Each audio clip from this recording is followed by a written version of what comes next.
was 12 when I first heard the whisper. It was a cold November night, the kind where the wind scratches at the windows and makes the old pipes groan like ghosts in the walls.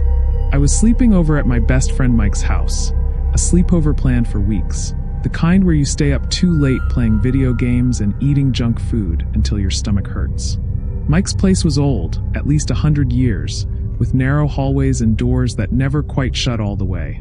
His parents were cool, mostly left us alone, but his house always made me uneasy. It was the smell of the place, maybe dusty, slightly damp, like something had been left to rot in the walls decades ago. His room was small, the walls covered in posters of bands I'd never heard of, shelves stacked with comics and video games. But there was one thing that didn't fit: the wardrobe. It stood in the corner, tall and heavy, an ancient thing made of dark, cracked wood. It had carvings along its edges, twisted vines wrapping around what looked like faces. The faces weren't obvious at first glance, but the longer you stared, the more they seemed to shift, contort. Some looked like they were screaming. "That thing gives me the creeps," I said the first time I saw it. Mike shrugged. "It was my grandma's. My parents wanted to get rid of it, but she swore it had to stay in the family. She was real weird about it. We played video games until our eyes burned, and then crashed in our sleeping bags on the floor. Mike was snoring in minutes, but I couldn't sleep. The wind was loud against the window, and the whole house felt too quiet, like something was waiting. That's when I heard it. A whisper. Faint. Raspy. I sat up, my breath catching in my throat. The sound was so soft, I almost convinced myself I imagined it. But then it came again. "Did you hear that?" I whispered. Mike groaned, barely awake. "Go to sleep, dude." But the whispering continued. It wasn't words at first, just the sound of breath, of something trying to speak. My skin crawled. I turned toward the wardrobe. The voice grew clearer. Not loud, just enough to be heard over the wind. "Let me out." The handle rattled. I felt something deep in my stomach twist, something primal, the part of your brain that knows when you're in danger. My breathing grew shallow. I tried to tell myself it was the wind, an old house settling. But I knew better. I crawled toward the wardrobe, every part of me screaming not to. The whispering grew more urgent. "Let me out." The handle shook violently. I screamed. Mike bolted upright. "What the hell?" I pointed at the wardrobe, my hand trembling. It was moving. Mike rubbed his eyes, looked at the wardrobe. It was still. The door was shut, just as it had been all night. "You're messing with me," he muttered, but there was hesitation in his voice. I wasn't messing with him. I never stayed over again. Years passed. I didn't see much of Mike after middle school. Different schools, different lives. We still texted sometimes, but we weren't close anymore. Then one night, out of nowhere, I got a message from him. "Mike, you remember that night you stayed over?" I stared at my phone, a creeping sense of unease spreading through me. "Me, yeah." "Mike, the wardrobe. Something's wrong with it." I didn't want to ask. I really didn't. But my fingers typed the words before I could stop them. "Me, what do you mean?" "Mike, my little brother sleeps in my old room now. He's been saying he hears someone talking at night. Last night, I heard it too." I swallowed hard. "Mike, I think something's inside." The next day, he asked me to come over. I should have said no. I should have made an excuse. But some part of me needed to see it again, needed to know it wasn't all in my head. Mike looked different when I saw him, tired, like he hadn't been sleeping. His parents weren't home, just us in that big, quiet house. When we got to his old room, I felt it instantly. The wardrobe was still there, but it looked worse. The wood had darkened. The faces in the carvings looked sharper, almost alive. It felt like they were watching me. "We should open it," Mike said. I shook my head. "No way." He took a deep breath and reached for the handle. The second he touched it, the door slammed open. The inside was pitch black. Not normal darkness, deeper. It looked like a hole, a void, like the inside of the wardrobe didn't exist anymore. Then something moved. A hand. Thin, bony fingers gripped the edge of the door, curling over the wood. The nails were long, jagged. The skin was pale gray, stretched too tight over the bones. The whispering started again. "Let me out. Let me out. Let me out." Mike yanked his hand back. We stumbled away as the door slammed shut on its own. Silence. We stood there, panting, staring at the wardrobe like it might move again. Then Mike turned to me, his face pale. "We have to get rid of it." The next day, we dragged it out into the backyard. His dad was at work, his mom had left for groceries. It was just us, a can of lighter fluid and a box of matches. We doused it, lit it. At first, the fire wouldn't catch. The wood refused to burn. Then, after what felt like forever, the flames roared to life. The fire burned bright. And then, for a split second, it changed. The flames turned green. The whispering started again. Louder this time. Mike and I ran. By the time we came back, there was nothing left but blackened wood and ash. Mike moved away not long after that. We lost touch completely. I tried to forget about the wardrobe. I really did. But sometimes late at night, when the house is silent and I'm half asleep, I swear I hear whispering. Faint, raspy, and I wonder, did we really get rid of it? There are some things you don't talk about. Some things that sit in the back of your mind, rotting like old meat. Things that don't make sense no matter how you twist them around. What happened that night at Jake's house? I never talked about it. Not really. But I think about it. A lot. I was 12, maybe 13. It was summer, hot and sticky, the air so thick it felt like you could chew it. Jake and I had been friends since first grade, and I'd slept over at his house a dozen times. His place was a little rundown, his parents had split, and his mom worked nights at the hospital. So it was usually just us and his older brother, Matt, who didn't give a crap what we did as long as we stayed out of his room. That night, we were wired on soda and bad horror movies, the kind that made you laugh until the sun went down. And then suddenly they weren't so funny anymore. We were supposed to be asleep, but we were still talking the way kids do about stupid things, zombies, ghosts, the weird guy who lived down the street. And then Jake, being Jake, said, "I bet you can't sleep with the light off." I smirked. "Easy. All night," he added. "No chickening out." "Fine," I said. He grinned and reached over to the nightstand, clicking off the little blue nightlight. The room plunged into darkness. It wasn't so bad at first. The glow from the streetlights outside leaked in through the curtains, casting long, crooked shadows across the walls. The house made its usual noises, the old pipes ticking, the fridge humming downstairs. But around 2 in the morning, I woke up. Something felt off. The air was heavy, pressing down on my chest. The shadows in the room seemed darker than before. I lay there, staring at the ceiling, and I couldn't figure out what had woken me up. No sound, no movement. And then I felt it, that slow, crawling sensation, like being watched. I turned my head toward Jake's bed, barely breathing. And that's when I saw them. 2 yellow eyes. Not glowing, not shining, watching. They were under the bed, just inches from my face.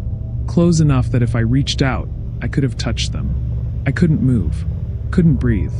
The thing grinned. I don't know how I knew it was grinning. I couldn't see a mouth, just those eyes, but I felt it. It was enjoying this. The air turned sour like old pennies and something rotting in the walls. And then, it moved. Just a twitch, just enough for me to see the shape of it, a shadow darker than the rest of the room, crawling closer. I snapped out of my trance, yanking the blanket over my head so fast I nearly knocked myself out. My heart was hammering, the blood rushing in my ears so loudly I couldn't think. I reached out and shook Jake hard. "Dude," I hissed. "Wake up." He groaned, half asleep. "What?" "Turn on the flashlight." He didn't ask why.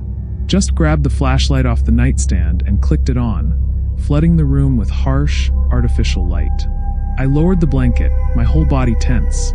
Nothing. Just the old, scratched-up wood under Jake's bed. Empty. My breath came in ragged gasps. My hands were sweating. "What's wrong?" Jake was staring at me now, still groggy but awake enough to know something was up. I swallowed. I thought I saw something. Under the bed, the darkness seemed too deep, like the light wasn't reaching all the way into the corners. Jake yawned. "You're freaking yourself out." "Maybe. Probably." We settled back down. The flashlight stayed on this time, resting on the nightstand between us. We didn't talk. I stared at the ceiling, forcing my breathing to slow, trying to convince myself it was nothing. Just a trick of the light. Just my brain half asleep, making things up. Then I heard it. A sound so quiet, so barely there, that I almost didn't catch it. A chuckle. Low. Right under the bed. Jake heard it too. I know he did, because his whole body went stiff. He didn't move, didn't even breathe. Neither of us looked. Neither of us slept. We just lay there, stiff as corpses, staring at the ceiling, waiting for the sun to rise. Morning came, and everything felt stupid in the daylight. We didn't talk about it. Just got dressed, ate stale cereal, played video games like nothing happened. Before I left, I glanced one last time at Jake's bed. The space underneath looked normal. Just shadows and dust bunnies. I told myself it was all in my head. But that night, as I lay in my own bed, safe in my own house, I still felt watched. And I never slept with the light off again. Some things stay with you. They burrow into your brain like ticks, little moments that don't fade, don't lose their sharp edges no matter how many years go by. That night at Emma's house, it's one of those things. I don't like windows anymore. Not at night. Not when I'm alone. It was Emma's 12th birthday sleepover. Me, Emma, Rachel, and Sophie. We'd been best friends since 2nd grade, the kind of girls who pinky promised to stay that way forever. We had our sleeping bags spread out in the living room, surrounded by empty bags of chips and half-melted chocolate bars. We were wired on sugar and bad horror movies, the kind with scratchy VHS static and too many shadows in the background. Emma's house was old, the kind with creaky floorboards and drafty windows. It sat at the edge of a dead-end road, surrounded by nothing but trees, the branches bare and twisted in the winter air.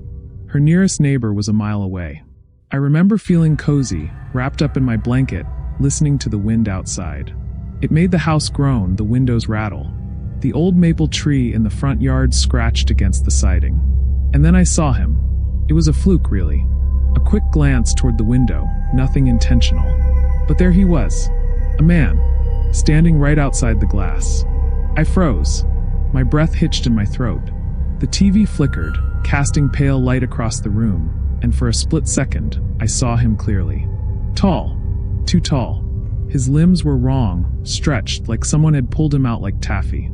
He was thin, almost skeletal, his skin pale as wax. And his face, God, his face was grinning. A wide, ear-to-ear smile, stretched impossibly big. I nudged Emma, too afraid to move more than an inch. My fingers gripped her arm tight. "Who's that?" I whispered. Emma turned her head, and she froze. Rachel and Sophie followed our gaze, and then the room fell silent. No one screamed. No one gasped. We just stared, because the man wasn't moving. He just stood there, staring, grinning. A slow, cold dread crept up my spine. My limbs felt numb. I couldn't breathe. Then, he tilted his head. Just a small, slow motion like he was studying us. Emma shot up so fast she knocked over a soda can. "Lock the door," she whispered, voice shaking. I scrambled to my feet, my legs wobbly, and bolted for the front door. Click. Locked. The windows too. The shades were already drawn in the kitchen, but the living room window had no curtains. And he was still there. Not moving. Not blinking. Just watching. We huddled in the middle of the room, backs pressed against the couch. No one spoke. The wind howled outside. The old maple tree scratched the house like a clawed hand. But the man, he didn't leave. He didn't move. Minutes crawled by. Maybe an hour. Then Rachel whispered, "Call someone." Emma grabbed the house phone, hands shaking so hard she almost dropped it. She dialed, pressed the receiver to her ear. Then she paled. No dial tone. A heavy silence filled the room. The wind outside died. No sound. No movement. The air in the room was thick, pressing against my ears. My own heartbeat was too loud. And then, tap. A single, deliberate tap against the window. We all jumped. My breath hitched in my throat. Tap. Tap. Tap. The man still hadn't moved. Not really. His hand had, though. One long, thin finger was tapping the glass. Slow. Rhythmic. Like a clock ticking. Then he pressed his palm flat against it. And he grinned wider. I clenched my fists so hard my nails dug into my skin. "Emma," I whispered, not taking my eyes off the window. "Who the hell is that?" Emma shook her head. I don't know. No one lives nearby. There's just woods. Tap, tap, tap. The sound was inside my head, scraping against my skull. Then, finally, after what felt like forever, the lights flicked on in the hallway. Heavy footsteps. Emma's dad. He came stumbling out, rubbing his eyes. "What the hell are you girls doing up?" We didn't speak, just pointed at the window. He turned, squinted, then muttered, "Jesus Christ," and stormed to the door. "Dad, don't." Emma started, but it was too late. He flung the door open and stepped outside. The air felt wrong. Too thick. Too heavy. He raised the bat he kept near the door. "Hey, you got 5 seconds to get off my damn property." Silence. Nothing but trees and snow. No man.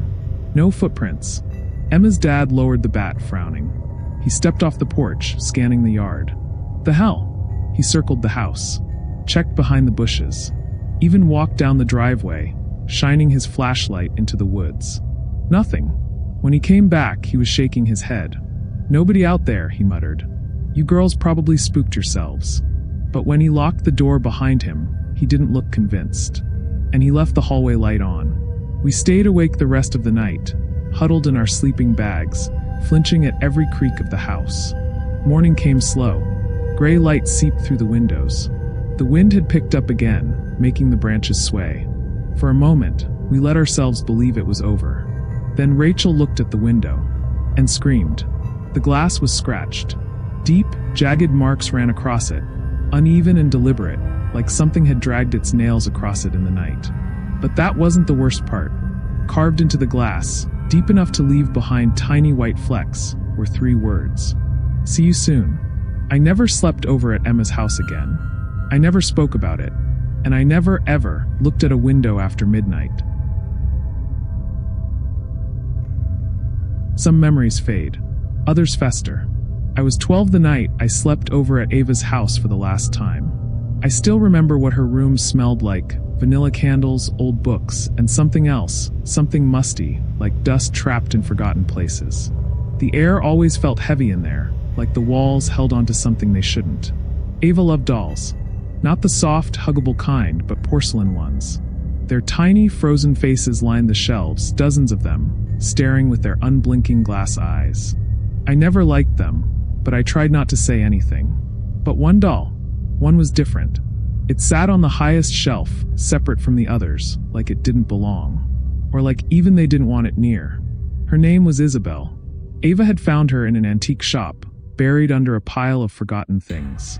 She said she had to have it. The doll was cracked, its once white skin now a dull, sickly yellow. A long fracture ran from its left eye to its cheek, like an old scar. Its dress was frilly, but the fabric was stiff and brittle. And its eyes, they weren't like the others. They weren't glass. They were black. Flat. When you looked at them too long, it felt like they were swallowing the light. And its mouth. I couldn't explain it, but something about its lips felt wrong. They were cracked like old paint, but the way the fractures ran through them, the way the corners tilted up just slightly, it almost looked like it was trying to smile. That night, I had to sleep on the floor, right under the shelf where Isabel sat. I didn't complain. I told myself it was just a doll. We watched movies, ate too much candy, and gossiped about school. But when the lights went out and Ava's soft breathing settled into sleep, I lay there awake, staring at the ceiling, trying to shake the feeling of tiny, watching eyes.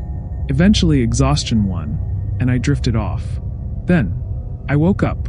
Not to a sound, not to a movement, just to a feeling.